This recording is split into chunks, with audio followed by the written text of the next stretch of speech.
Update later on in the show. Joining me now, though, Republican Congresswoman Marsha Blackburn of Tennessee and Kathy McMorris Rogers of Washington. Thank you all so much for coming. I want to start out by reading for you something that was said from an executive, the Club for Growth, a conservative organization particularly concerned with government spending. And this is about the pledge to America. It's so milquetoast that it proves to me that these guys just aren't ready to lead in order to prevent a return of the big spending Republican ways during the Bush years. The House GOP needs to institute two things that will force them to behave: getting rid of earmarks and enacting a balanced budget amendment or a spending limit amendment. This new pledge was silent on both, therefore the pledge has no teeth. So first to you, Congresswoman Blackburn, why isn't there anything about a balanced budget in this? Why isn't there an end to earmarks in this? Well, two things to answer it, Candy, and I appreciate the conversation that is taking place across the country about the pledge. Number one, in the preamble, we say, put us on a pathway to a balanced budget, and that is so important. You know, you have to take those first steps. The pledge is a first step. When it comes to earmarks, we took that action earlier.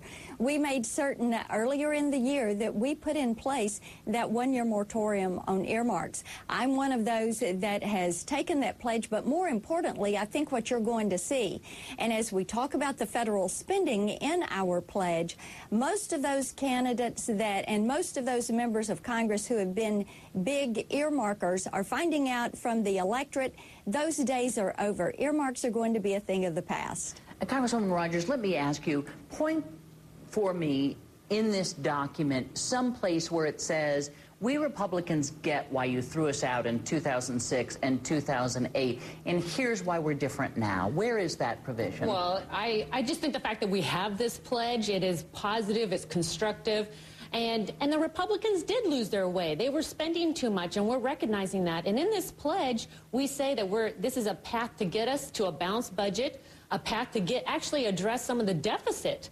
Start paying down the deficit, which has never happened under Republicans or Democrats. And we're going back to pre-TARP, pre-stimulus spending levels and saying, you know what, we need to get our fiscal house in order. And we're very much making a commitment to do that. And it was developed after engaging hundreds of thousands of Americans all across this country. So it's ideas and principles that people from all across this country have brought to us. Congresswoman Blackburn, can you cure what ails the U.S. economy without taking on entitlements, which also are not addressed in this pledge? Nothing about Medicare, nothing about Social Security. Can you really do anything about the economy unless you look at those as well?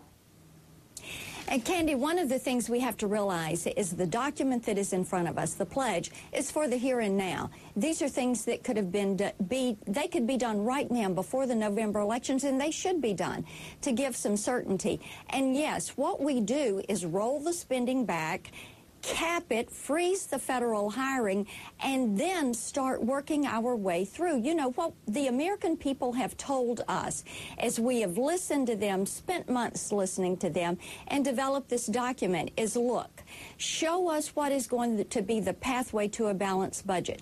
Show us how we're going to be able to get this debt under control, because it has skyrocketed, absolutely skyrocketed in the past 3 years.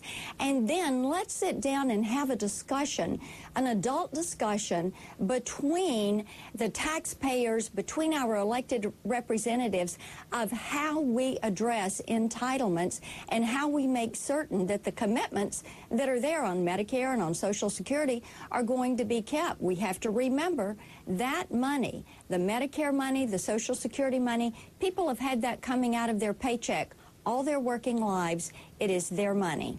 Look, you know, the bottom line here is it looked like you all dodged the tough stuff.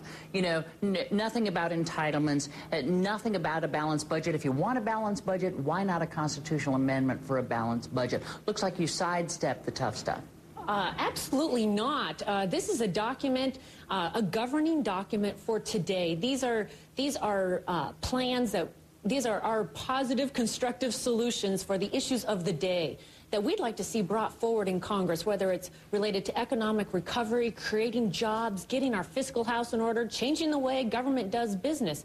This isn't the Republican platform. This isn't everything the Republicans want to accomplish. These are the first steps. These are priority issues that we believe need to be addressed today, and we can very much take on balanced budget amendment at